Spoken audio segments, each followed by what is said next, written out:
Olá, bendiciones, bienvenidos al Seminario Teológico Talmid. Estamos empezando el año lectivo de 2023 y empezamos con la rama de Historia de la Iglesia 1. Esta materia vamos a estudiar en dos partes, en dos momentos.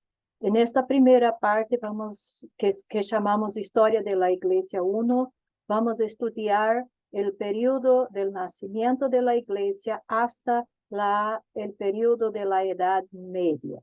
Y en la parte 2 de la historia de la Iglesia vamos a estudiar entonces desde la Reforma hasta nuestros días. ¿Ok?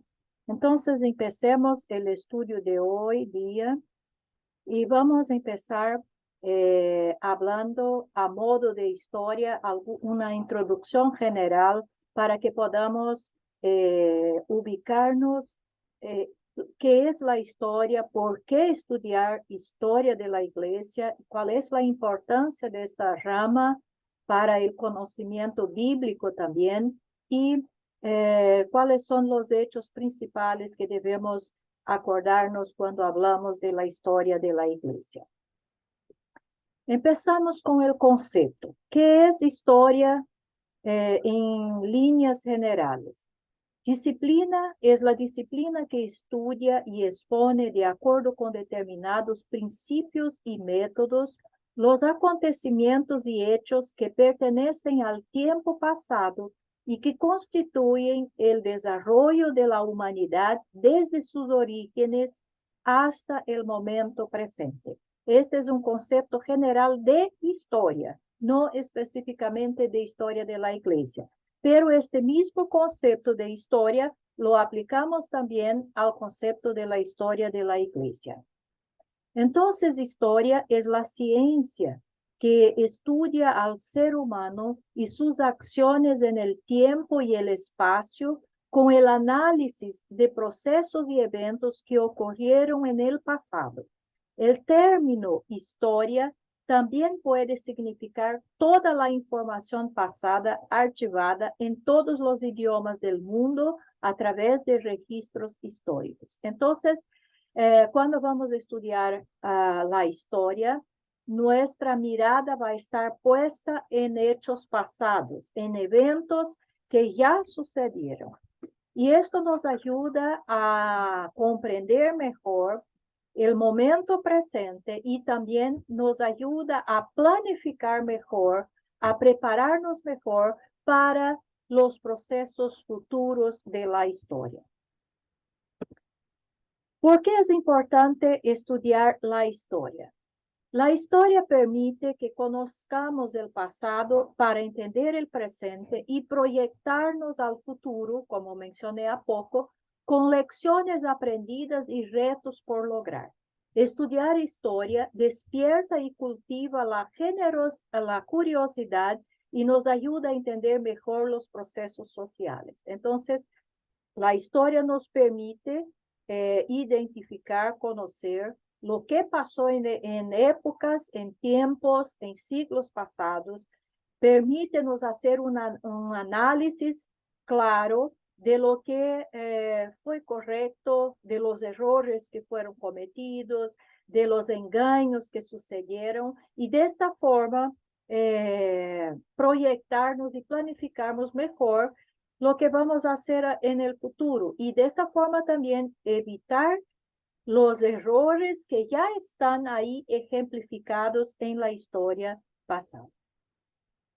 Para darnos una perspectiva más amplia de nuestra experiencia cristiana también.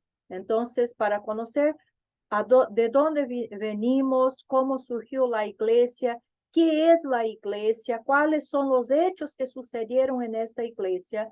Entonces, por eso el estudio de la historia es importante.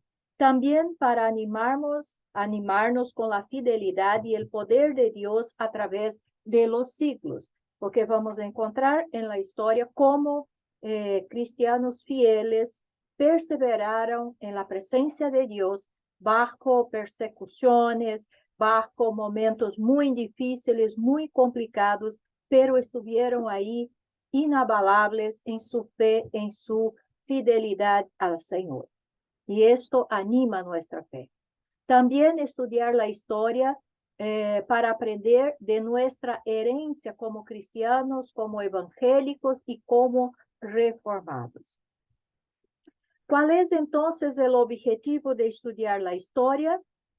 El objetivo fundamental de la enseñanza de la historia es proporcionar un conocimiento racional y crítico del pasado de la humanidad con la finalidad que el individuo y la sociedad en general puedan comprender el presente. ¿Ok? Entonces, no es simplemente conocer la historia y mirar la historia como si fuera una simple información, pero hay que tener esta mirada racional y crítica al pasado para de esta forma verificar, constatar, identificar lo que fue bueno, lo que fue malo y de esta forma evitar principalmente las cosas que no fueron buenas en la historia pasada.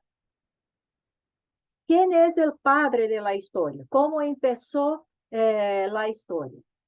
Heródoto de Halicarnaso, en el año 480-430 antes de la era común o antes de Cristo, se le considera el padre de la historia.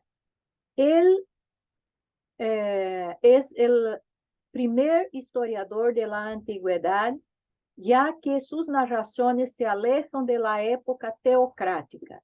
Heródoto cuestiona por primera vez en el mundo antiguo las causas de las acciones humanas en el pasado. ¿Qué influye en un hecho histórico?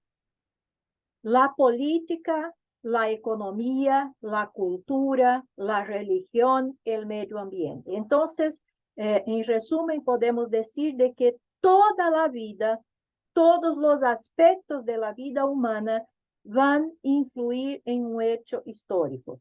Por tanto, no podemos decir que un hecho histórico es aislado de todo su contexto. No podemos decir que un hecho histórico sucedió sin ninguna influencia de las otras cosas, de las otras circunstancias que estaban pasando en el momento de aquel hecho. Siempre para que podamos también entender bien determinados hechos, tenemos que entender cuál era la condición política en aquel entonces, cuál era la condición económica del mundo, cuál era la cultura que se estaba practicando en ese entonces, cómo era la religión, cómo estaba el medio ambiente, porque todas estas cosas seguramente tienen sus efectos e influyen en un hecho histórico. Por tanto, podemos decir que ningún hecho histórico es neutral. Todos ellos tienen afectos, tienen efectos de las circunstancias a donde están ubicados. Vamos a conocer ahora una línea de tiempo. Me gusta mucho esta línea de tiempo porque nos ayuda a entender, tener una visión amplia y completa de todos los periodos, de todos los tiempos de la Iglesia, desde sus inicios hasta nuestros días, ¿cierto? Entonces empezamos aquí. Esta flecha que usted está viendo representa el tiempo de la Iglesia. La Iglesia empieza oficialmente en la tierra en el año 30. Y cada tiempo, cada periodo de la Iglesia, esto debemos tener claro, cada periodo de la Iglesia tiene sus inicios y sus fines, su cierre, podemos decir así, marcado por determinados hechos. Hechos que hacen con que las circunstancias, todo cambie. Cada vez que hay cambios en los hechos generales, entonces hay un cambio de tiempos, de eras, podemos decir así. Obviamente que estas fechas que son mencionadas no son fechas rígidas, fijas, son fechas flexibles. puede ser un poco antes o un poco después, pero más o menos ahí es donde se marca los cambios temporales, los cambios circunstanciales que inauguran un nuevo periodo histórico, ¿ok? Entonces, el año 30 de la era común, o sea, después de Cristo, marca el inicio de la línea de la iglesia, del tiempo de la iglesia. Esto es importante reconocernos porque vemos que hay gente que dice que la iglesia siempre existió, que en el Antiguo Testamento había iglesia. No, no había. Sabemos sí que la iglesia siempre existió en los propósitos de Dios, en la eternidad, en la mente de Dios la iglesia existía, pero como institución humana, aquí en la tierra, oficialmente empieza en el año 30, ¿ok? Hay gente también que dice que quien inauguró la iglesia fue Jesús. En verdad, si miramos para las circunstancias históricas, podemos decir que no. ¿Por qué? Jesús vivió aún en el tiempo de la ley. Jesús hizo parte del judaísmo, de la religión, de su tiempo, de su cultura, de su nación, que era el judaísmo. Ahora sí, Jesús preparó todas las cosas para la inauguración oficial de la iglesia.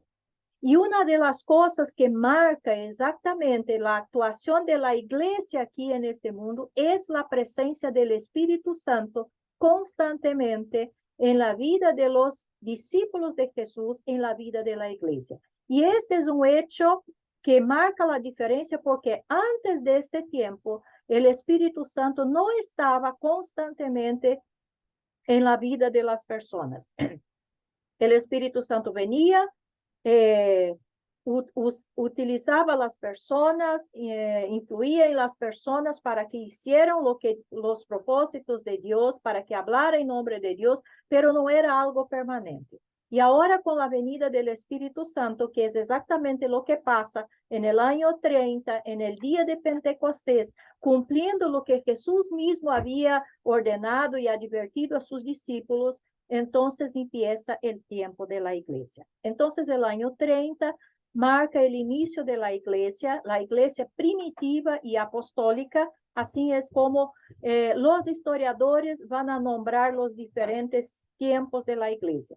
Tenemos que reconocer que estos nombres que vamos a utilizar aquí no están en la Biblia y no son nombres que están en la Biblia. La Biblia simplemente llama de iglesia.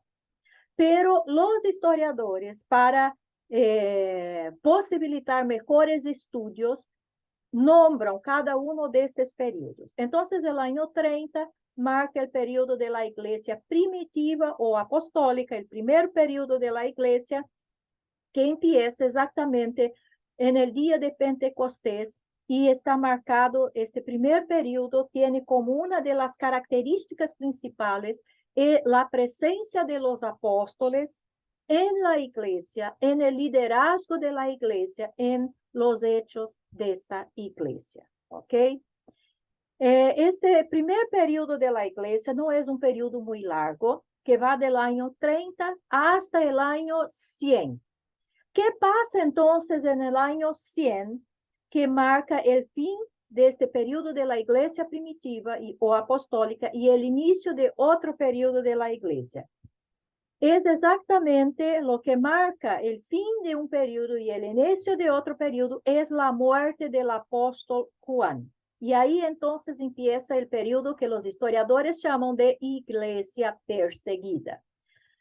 ¿Por qué la muerte de Juan marca el fin de la iglesia primitiva o apostólica? Porque este era el último apóstol, el último discípulo ocular presente en el mundo. Todos los otros apóstoles, todos los otros discípulos de Jesús ya habían muerto, sea por persecuciones, por martirios, por enfermedades, etc. Ya habían muerto. Y Juan era el último que estaba vivo aún. Y él también sufrió muchos martirios, persecuciones, pero en fin murió de vejez. murió por su muy avanzada edad, ¿ok? Entonces, cuando muere Juan, este periodo de la iglesia se cierra. ¿Por qué? Porque no hay más ningún apóstol vivo. Y ahora los que están en el liderazgo de la iglesia y responsables por que esta iglesia siga adelante, ya son los discípulos de los discípulos, o sea, los discípulos de los apóstoles, y no más los apóstoles de Jesús directamente. Entonces, el año 100 marca el fin de la iglesia primitiva y el inicio de la iglesia perseguida. Y como el nombre dice, este periodo es marcado por muchas persecuciones en contra del cristianismo, principalmente por los emperadores romanos. Usted ya debe haberse dado cuenta de que antes de este periodo también hubo persecuciones, ¿cierto? Pero no fueron tan intensas y tan marcantes. Y este periodo después del año 100, entonces es marcado muy fuerte por muchos periodos de persecuciones. No quiere decir que del año 100 hasta el final del periodo de la iglesia perseguida, que todos los días, todos los años hubo persecuciones.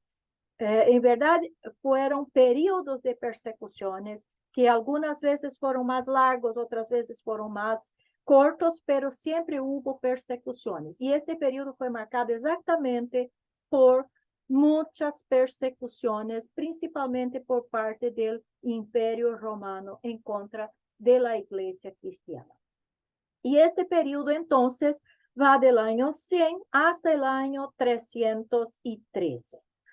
La pregunta otra vez, ¿qué pasa en este año que pone entonces fin a este periodo de la iglesia perseguida y inaugura un nuevo periodo de la iglesia? Es exactamente el edicto de Milán, que fue firmado por el emperador Constantino y que entonces pone fin a las persecuciones. Más adelante vamos a conocer lo que de hecho pasó, pero entonces a partir de este año las persecuciones no se acabaron totalmente, pero sí se aplacaron bastante. La iglesia pasó a tener el favor del imperio, el emperador se decía cristiano y entonces, o exactamente por eso, la iglesia pasa a ser llamada en este periodo por los historiadores, otra vez, no es la iglesia que se llamaba así, son los historiadores que nombran estos periodos así. Y este periodo entonces se llama iglesia imperial. El imperio tiene una gran injerencia, una gran influencia y trae muchos favores para la iglesia. Vamos a ver también estudiando más adelante que este favor de la iglesia, perdón, ese favor del imperio a la iglesia, al final tuvo consecuencias bastante malas para la iglesia. No fue una cosa de todo buena. Entonces, pero este periodo desde 313 marca entonces el fin de las persecuciones y por tanto el fin de este periodo de la iglesia perseguida y inaugura el periodo de la iglesia imperial, a donde esta iglesia cristiana pasa a estar bajo la autoridad, podemos decir así, del imperio romano entonces. Este periodo de 313 pasan muchas cosas en este periodo, muchos sínodos, muchos concilios, muchas cuestiones doctrinarias son también definidas, esclarecidas y establecidas. Hay necesidad de muchos apologistas, defensores de la fe cristiana, etcétera, etcétera, por causa de tantos problemas que van a surgir como consecuencia de este favor del imperio. Y este periodo entonces llega hasta el año 476. Observe que no es un periodo muy largo, pero fue un periodo también muy activo, donde pasaron muchas cosas. ¿Y qué pasa en ese año 476? Este año es exactamente el año que marca la caída de la ciudad de Roma. Entonces, Esto quiere decir que el Imperio Romano en la parte occidental del mundo cayó en las manos de lo que llamaban los bárbaros, ¿ok? Más adelante también vamos a entender quién eran los bárbaros. Pero entonces la caída de la ciudad de Roma, o sea, el fin del Imperio Romano occidental, marca el fin de este periodo de la Iglesia. Y ahí entonces empieza el periodo llamado de Iglesia medieval, que es el periodo más largo que vamos a ver. Y en este periodo entonces vemos marcado el surgimiento del papado y la iglesia sobre el Imperio Romano. Entonces se cambian las cosas, como el Imperio Romano se debilitó y cayó, y la iglesia fue se haciendo más fuerte, más poderosa, y por fin lo que restaba del imperio estaba bajo la autoridad de la iglesia ahora y no del imperio más. Y ahí vamos a ver también que este periodo de la iglesia medieval, que es un periodo muy largo, de más o menos 1000 años o quizás más que esto, más de 1000 años, es un periodo, también los historiadores llaman de edad de las tinieblas o periodo de la oscuridad. Es el peor periodo de la iglesia, donde se pasaron cosas muy terribles, muy vergonzosas, podemos decir, todo tipo de cosas desagradables, pero en medio de este caos, en medio de todas estas cosas terribles que estaban pasando, había sí cristianos verdaderos y cristianos que seguían fieles a los principios bíblicos. Podemos decir que este periodo es marcado por un desvío completo y absoluto de la iglesia oficial entonces de los principios bíblicos o de la iglesia bíblica, ¿ok? Entonces es un periodo muy complicado que vamos a conocer también. Y este periodo va hasta el año 1517, y ahí vemos cómo es un periodo de más de 1000 años, un periodo muy largo. ¿Qué pasa en 1517 que pone fin a esto, inaugura un nuevo periodo? La Reforma Protestante. O sea, la iglesia entonces a partir de ahí pasa a ser llamada de iglesia reformada. ¿Y qué sucede exactamente en este año? Las 95 tesis que Lutero puso en la puerta de un castillo, de una iglesia, y a donde él estaba exactamente refutando y denunciando, haciendo una denuncia de los errores, de los absurdos, de todo lo que la iglesia venía practicando y que no estaba de acuerdo con la Biblia, ¿cierto?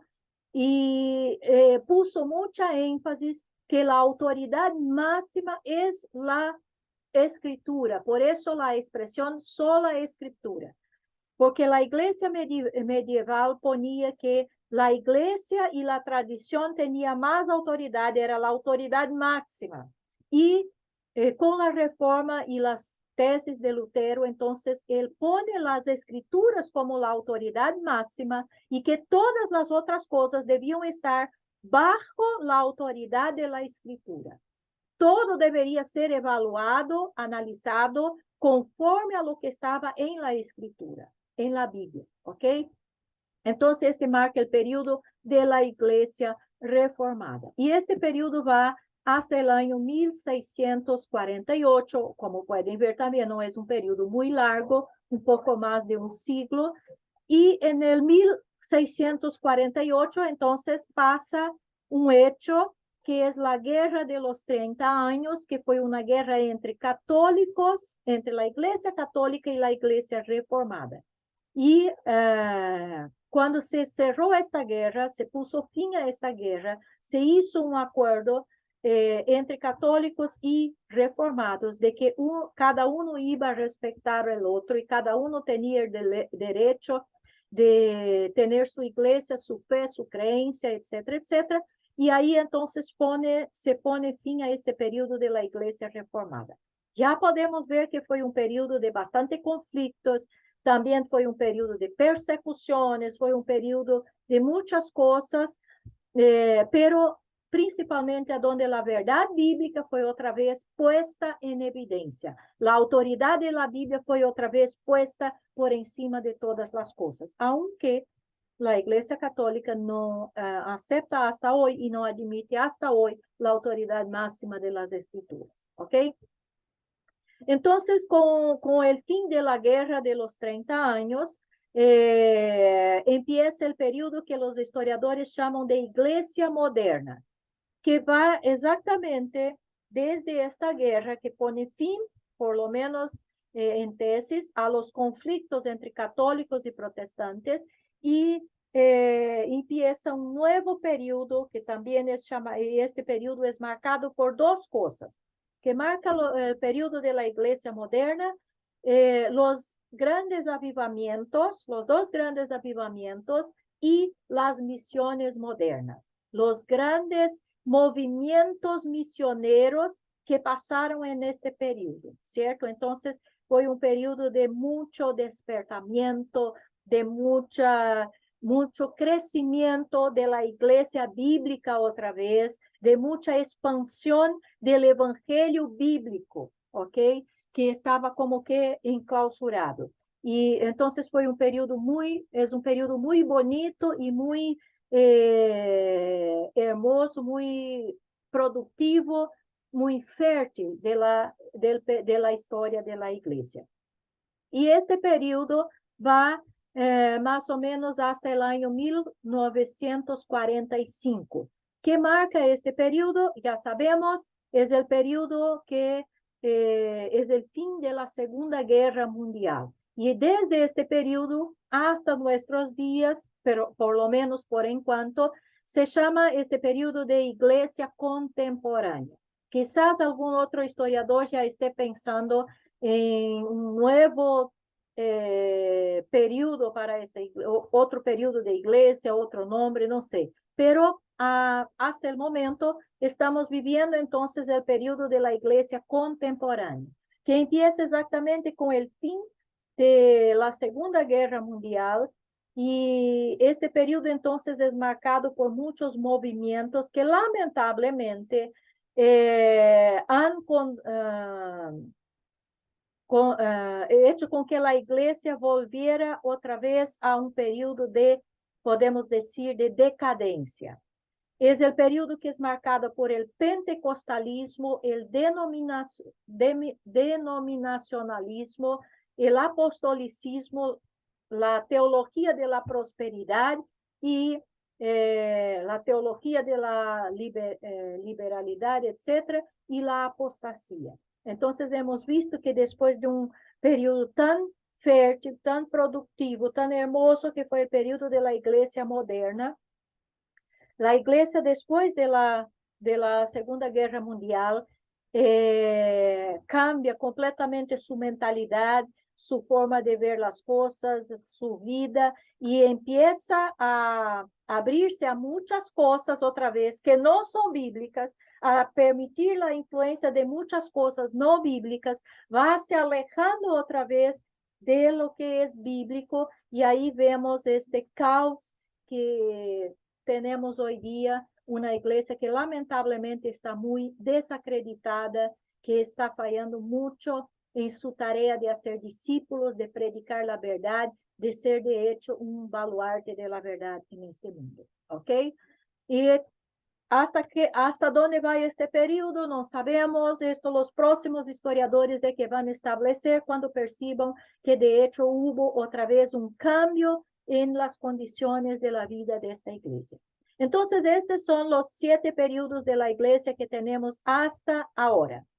Iglesia primitivo apostólica del año 30 hasta el 100, iglesia perseguida del año 100 hasta el 313, iglesia imperial del 313 hasta 476, iglesia medieval del 476 hasta 1517, iglesia reformada de 1517 hasta 1648, iglesia moderna desde 1648 hasta 1945 y desde ahí la iglesia contemporánea. Entonces, por ahí usted tiene una visión general de todos los periodos de la iglesia, de lo que marcó, cuál es la característica de cada uno de estos periodos hasta nuestros días.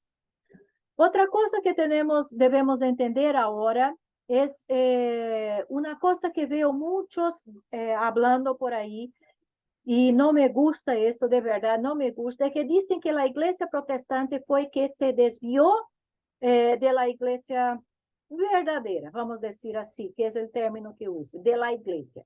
En verdad, lo que pasa es otra cosa. Esta primera flecha aquí nos habla de la iglesia original, la iglesia de Cristo, la iglesia del Pentecostés, la primera iglesia que hubo hasta un cierto periodo. Después de este periodo, entonces, viene el desvío de la iglesia, que es exactamente la iglesia católica. Ella es el desvío del verdadero cristianismo, el desvío de la verdadera iglesia. Y esto empieza a pasar desde que la iglesia tuvo su libertad garantizada por Constantino, pero principalmente desde 381, cuando el emperador Teodosio declara que la iglesia es la religión oficial del imperio, y no solo esto, pone el nombre entonces de Iglesia Católica Apostólica Romana. Observe que el nombre fue puesto por un emperador en el año 381, el emperador Teodosio. Hasta esta fecha no había iglesia católica como hoy día tenemos como una institución, ¿ok? Entonces, el desvío de la iglesia bíblica fue la iglesia católica. Pero mientras esta iglesia estaba en este desvío, había iglesias que permanecían, había grupos de cristianos que permanecían fieles en la presencia del Señor. Y estas iglesias son llamadas de iglesias disidentes, porque eran pequeños grupos que permanecían ahí siguiendo las verdades bíblicas y fieles a la verdad bíblica. Y después, entonces, desde la Reforma, tenemos otra vez esta iglesia bíblica evidente en este mundo, ¿ok? Entonces, con este pequeño gráfico, lo que deseo es que entiendan que la iglesia que se apartó de la iglesia bíblica no es la iglesia protestante, es la iglesia católica. Y la iglesia protestante es exactamente el resurgimiento de esta iglesia bíblica de los tiempos primitivos. Entonces, ahora vamos a ver algunas divisiones generales. El periodo del Imperio Romano, que es un tiempo de persecuciones, es el tiempo de los mártires, de los padres de la iglesia, es un periodo de muchas controversias y también de la cristianización del Imperio Romano. Después tenemos la Edad Media, que es la época del surgimiento y poderío del papado, de la Inquisición, del monarquismo, el maometismo y las cruzadas. Una otra cosa muy importante también que debemos poner atención es que el papado, como conocemos hoy día, el poder del papado, el poderío del papado, no empezó en la iglesia primitiva como muchos dicen. En verdad, el papado empieza en el fines del periodo de la iglesia imperial y inicio de la iglesia, del periodo de la iglesia de la Edad Media.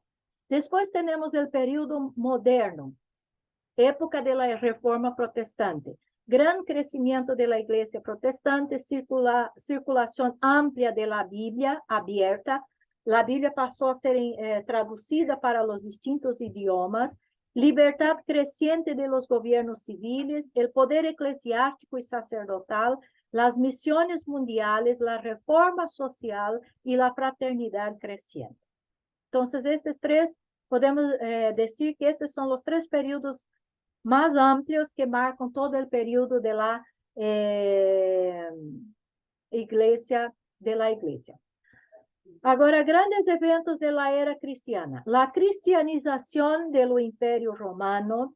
Otra cosa que marca todo este periodo de la historia, la invasión de los bárbaros y la fusión de las civilizaciones romana y alemana. La lucha con el maometismo o el islamismo. El surgimiento y predominio del papado, la reforma protestante, el movimiento misionero mundial moderno. Estos son grandes eventos de la era cristiana. Las tres grandes divisiones del cristianismo. Hoy día el cristianismo no es una cosa homogénea, un grupo único. Hay muchas divisiones, pero los tres principales grupos del cristianismo son el grupo protestante, que predomina en Europa Occidental y América del Norte. Es donde están más fuertes, es el grupo más fuerte en estas partes del mundo. El católico romano, el cristianismo católico romano, que predomina en el sur de Europa y en América Latina. El católico griego o ortodoxo, que predomina en Europa oriental y sudoriental. ¿Ok? Entonces, esas son las tres principales divisiones del cristianismo y las partes a donde predomina. Ahora un bosquejo general de la historia cristiana. Voy a hacer un repaso bien rápido porque ya hemos visto esto en la línea del tiempo. La Iglesia Apostólica desde Jesucristo hasta la muerte de Juan. La Iglesia perseguida desde la muerte de Juan hasta el edicto de Constantino. La Iglesia imperial desde el edicto de Constantino hasta la caída de Roma. La Iglesia medieval desde la caída de Roma hasta la caída de Constantinopla. También es otro hecho que marca el fin de la Iglesia medieval, porque el Imperio Romano en el Oriente seguía existiendo, mientras en Occidente se había caído, se acabó, en Oriente seguía existiendo. La Iglesia reformada desde la caída de Constantinopla y las 95 tesis de Lutero hasta la Guerra de los 30 años. La Iglesia moderna desde la Guerra de los 30 años hasta la Segunda Guerra Mundial. Y la Iglesia contemporánea desde la Segunda Guerra Mundial hasta nuestros días.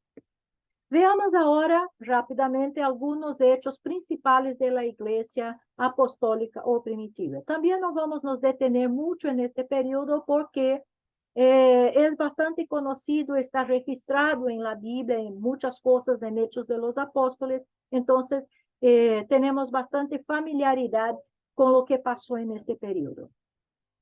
Hechos registra la primera parte de esta historia. Hechos registra la continuación de lo que Jesús había comenzado a hacer y enseñar. Sigue el programa de Hechos 1:8. Jerusalén, Judea, Samaria, lo último de la tierra. Entonces, vemos que Hechos va nos mostrando que la expansión de esta iglesia y del evangelio en el mundo seguía exactamente la orden que Jesús había dado.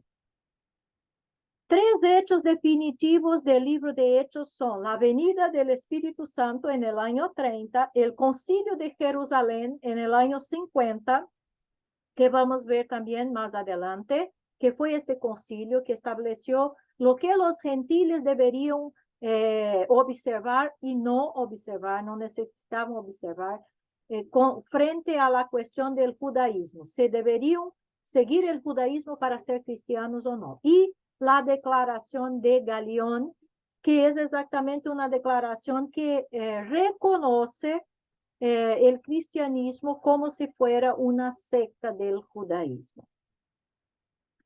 Entonces tenemos la venida del Espíritu Santo, llena a su pueblo con poder para lanzar la misión de la iglesia, Hechos capítulo 2. También es una de las primicias de la cosecha y el reverso de la maldición de Babel. Porque en Babel la gente se fue, se esparció por todo el mundo y en Pentecostés estaban reunidos allí gentes de todas las partes del mundo y escucharon el evangelio y se convirtieron. El concilio de Jerusalén se dirigió a los gentiles, que los gentiles no tenían que hacerse judíos para ser cristianos. Galión consideró el cristianismo una secta judía y por lo tanto disfrutó el estatus de religión lícito para el Imperio Romano. Otro evento de importancia durante la época apostólica, pero después del libro de Hechos, fue la destrucción del templo en el año 70 por el general romano Tito. Esto no está registrado en ninguna parte del Nuevo Testamento. Lo que pone en evidencia que todo lo que tenemos hoy día, que hace parte del Nuevo Testamento, fue escrito antes de esta fecha, antes del año 70 de la era común o después de Cristo. Entonces, quiere decir que el Nuevo Testamento fue compuesto en un periodo bastante corto, unos 40 años, 30, 40 años en lo máximo, porque antes de esta fecha ya estaban escritos todos los textos que hoy día hacen parte del Nuevo Testamento. Entonces, en este hecho importante, la caída de Jerusalén marcó la diferencia entre cristianos y los judíos. Ya no eran exentos de participar en el culto del emperador, o sea, los cristianos también tenían que prestar culto al emperador y eso es una de las causas que va a marcar algunos momentos de persecución. Eran vistos como antisociales y antipatriotas, exactamente porque se negaban al culto al emperador. Cristo había referido a este evento en Mateos, en Marcos y en Lucas. Y ahí usted puede después tomar la Biblia y conferir todos esos hechos. La expansión de la iglesia en el primer siglo. Los países representados en Pentecostés se expandieron desde África hasta Roma y Mesopotamia. Entonces, esta iglesia primitiva logró llegar bastante lejos, aunque a principio era una iglesia, podemos decir, iniciante, sin experiencia, pero era una iglesia muy fiel a lo que Jesús le había encomendado. Entonces, esta iglesia llegó muy lejos. La expansión impulsada por Pablo se puede observar estudiando los alcances de sus viajes misioneros. Entonces vemos primero los cristianos comunes que fueron siendo esparcidos y llegaron a muchas partes. Después vemos el trabajo de Pablo y en muchos lugares a donde Pablo llegaba también vemos por la lectura de Hechos que ya habían cristianos. ¿Por qué? Porque alguien llegó ahí y predicó el evangelio de Cristo a las personas. Y Pablo entonces tuvo el papel de establecer iglesias en estos distintos lugares a donde llegaba. La expansión después de la muerte de Pablo se extendió por lo menos desde Italia hasta Irán, incluyendo el norte de África y quizás desde Gran Bretaña hasta la India o aún China. Algunos factores sociales y políticos ayudaron para que el evangelio creciera. Primero, la universalidad del idioma griego, o sea, todo el imperio romano, por lo general, se utilizaba el griego para fines comerciales, comunicación, etcétera, etcétera. Entonces, esta uniformidad, este idioma común en todo el imperio fue algo que ayudó bastante a la expansión del evangelio. Otra cosa, la Pax Romana. Todo el imperio, todo lo que estaba bajo el imperio romano había paz, porque los pueblos que habían sido conquistados por el Imperio Romano no podían luchar entre sí. Y había destacamentos militares romanos en todas las partes conquistadas por el Imperio Romano. Entonces todo era bastante, podemos decir, en un cierto aspecto tranquilo. Y esto facilitaba que las personas se locomovieran, se comunicaron con otros, los intercambios culturales y sociales fueron favorecidos exactamente, por eso no había guerras entre los pueblos. Otra cosa, la protección ya mencionada que el cristianismo disfrutó como secta judía, según los romanos. Fue otra cosa que ayudó a la expansión, porque los romanos, por lo general, permitían que cada pueblo seguía teniendo su propia religión, adorando sus propios dioses, mientras también deberían adorar al emperador. Ahí es a donde empieza el conflicto con los cristianos. Pero por lo general había libertad religiosa para cada pueblo en las distintas partes del imperio romano. Los sistemas de tránsito y correo. Hay un dicho que dice que todos los caminos llevan a Roma. ¿Y por qué? Porque de hecho de cualquier parte del Imperio Romano había carreteras, había, podemos decir, autopistas, había estradas que llevaban hasta Roma. Entonces, y también el trabajo de los correos, que era muy eficiente en ese entonces. Entonces, este sistema que posibilitaba que la gente iba de una parte a otra con seguridad, ayudaba bastante. Incluso hay algunos que dicen que había carreteras que eran incluso pavimentadas con piedras. Entonces, era algo bastante eficiente que ayudó bastante. Las persecuciones del primer siglo. La primera persecución romana inició después del incendio de Roma, que duró 9 días, empezando el 19 de julio de 64 después de Cristo y destruyendo 70% de la ciudad. Entonces vemos que la persecución a la iglesia no empieza en Israel, en el judaísmo, empieza en Roma, cuando Nerón incendió la ciudad y puso la culpa en los cristianos. Algunos enemigos del emperador Nerón circularon rumores de que él había incendiado la ciudad. A su vez, Nerón escogió a los cristianos como chivos expiatorios.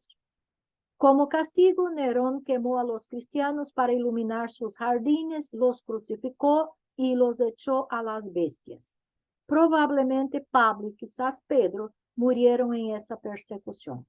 La persecución duró hasta el año 68, cuando Nerón se suicidó, repudiado por muchos de los romanos como un tirano caprichoso y loco. Entonces, esta fue la primera persecución oficial del Imperio Romano en contra del cristianismo. La segunda persecución empezó en el año 95 después de Cristo, durante el reino de Domiciano. Originalmente se dirigió contra los judíos que se rehusaron a contribuir para la construcción de un nuevo templo para Júpiter. Además, Domiciano insistió en la adoración del emperador, él mismo, por supuesto, y a los cristianos los mató, les exilió y se apropió de sus posesiones por no participar de la adoración al emperador. Probablemente Juan fue arrestado durante esta época y algunas de las imágenes de Apocalipsis fueron inspiradas en esta persecución. Las tradiciones acerca de los apóstoles. Este es un libro de los mártires escrito por Juan Foxe, disponible en línea en español. Ahora hay que observar que son tradiciones.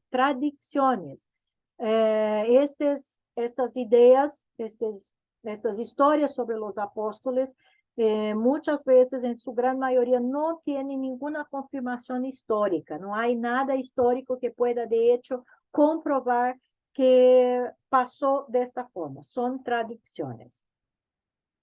Jacobo el menor fue decapitado junto con la persona que lo entregó, quien después se confesó cristiano y le pidió perdón a Jacobo. Tomás predicó hasta en la India, según la tradición, donde fue matado con una lanza. Hechos de Tomás, un libro apócrifo y gnóstico del año 200 después de Cristo. Simón Celote predicó en Mauritania, África y Bretaña y fue crucificado, según la tradición. Marcos, obispo de Alejandría, predicó en Egipto y fue arrastrado al fuego con cuerdas. Bartolomé predicó en la India y tradujo el Evangelio de Mateo en el idioma de allá. Fue golpeado con palos, crucificado y decapitado. Otra tradición lo localiza en Armenia. Entonces vemos cómo hay más de una tradición en algunos casos. Andrés predicó en Etiopía, donde fue crucificado bajo el mandato del gobernador, que mandó que los cristianos hicieran sacrificios a los dioses. Andrés se confrontó con él para informarle que hay un juez supremo y que los dioses del gobernador eran demonios. Otra tradición dice que predicó en Rusia y Ucrania. Mateo predicó con mucho éxito en Etiopía y Egipto y fue matado con lanza por orden del rey. Felipe predicó en Hierápolis de Frigia, en Asia Menor, donde fue crucificado, apedreado y sepultado junto con sus hijas. Jacobo, el hermano de Jesús, vivió como un judío estricto, líder de la iglesia en Jerusalén, disfrutando del respeto de los líderes judíos. Ellos le suplicaron que hablara en contra de la creencia de Jesús como Mesías. En la Pascua le pusieron en un alto lugar alto, para hablar a la gente. Él predicó a Cristo y lo empujaron, mas no murió de la caída, sino oró por ellos. Lo apedrearon y por fin alguien lo acabaron golpeando en la cabeza. Pedro foi crucificado de cabeça porque não se sentia digno de morir de la misma forma que su Senhor. Provavelmente Pedro chegou a Roma e morreu aí em 64 depois de Cristo. Sin embargo, não fundou a igreja de Roma. Este é um dado importante. Quando Pedro e Pablo chegam a Roma e chegaram em tempos distintos, não foi em la mesma hora, já havia uma igreja em Roma. Portanto, Pedro não é o fundador da igreja de Roma.